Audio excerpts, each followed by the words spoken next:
Hello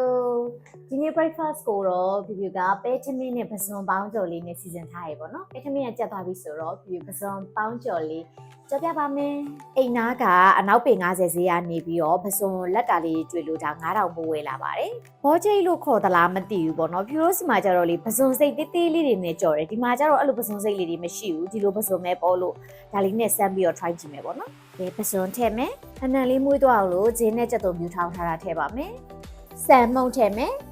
အကျော်မုံထည့်ပါမယ်စားသစွန်းထည့်မယ်အရွက်မုံသစွန်းထည့်ပါမယ်အချုံမုံကြရင်အချုံမုံထည့်လို့ရတယ်နော်ရှည်လေးထည့်ပါမယ်အကျော်ရီကျော်ရင်တော့လေရေကထိမ့်ပြီးတော့ထည့်ရတယ်လွန်သွားမှာဆိုလို့ထည့်လိုက်မှွေးလိုက်လိုမထက်ထည့်မယ်ပေါ့နော်သစွန်းကလက်စုမှာဆိုလို့ဇွန်းနဲ့ပဲမှွေးလိုက်မယ်အမှုံလေးနည်းနည်းနဲအောင်မှမို့လို့ဒီ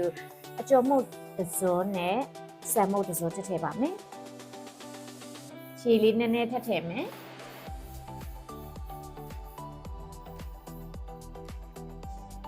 ပွဲစည်းတွေမှာရောင်းတယ်လို့ကြဲကြဲကြီးတော့မကြောဘူးပေါ့နော်အိမ်မှာပဲစားမှာဆိုတော့နဲအခုအစုံများများလေးနဲ့လို့ပဲကြောမယ်ဒီလောက်နေထားဆိုလို့ရှိရင်ကြော်ဖို့ကွက်တီပဲဒီလိုလေးပေါ့နော်ကဲအဲ့ဒါဆိုရင်ကြော်ကြစို့ကဲစီလေးပူလာပြီဆိုရင်ထည့်လို့ရပြီဒီလိုလေးပြင်ထားပြီးတော့မယ်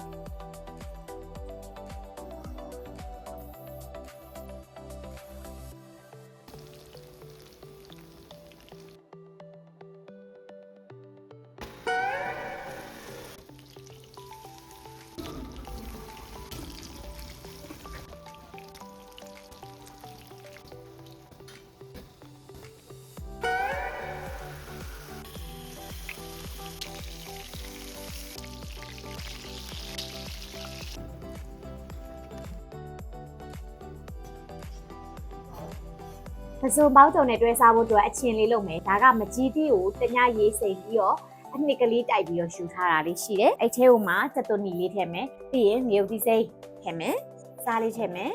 အရွက်မုံလေးထည့်ပါမယ်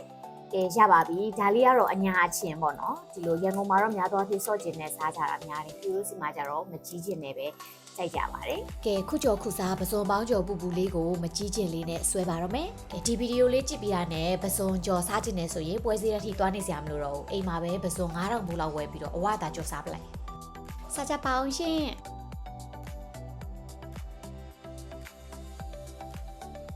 နောက်ဘလို့တင်မှာပြန်တွေ့ပါမယ်နော်ဘိုင်ဘိုင်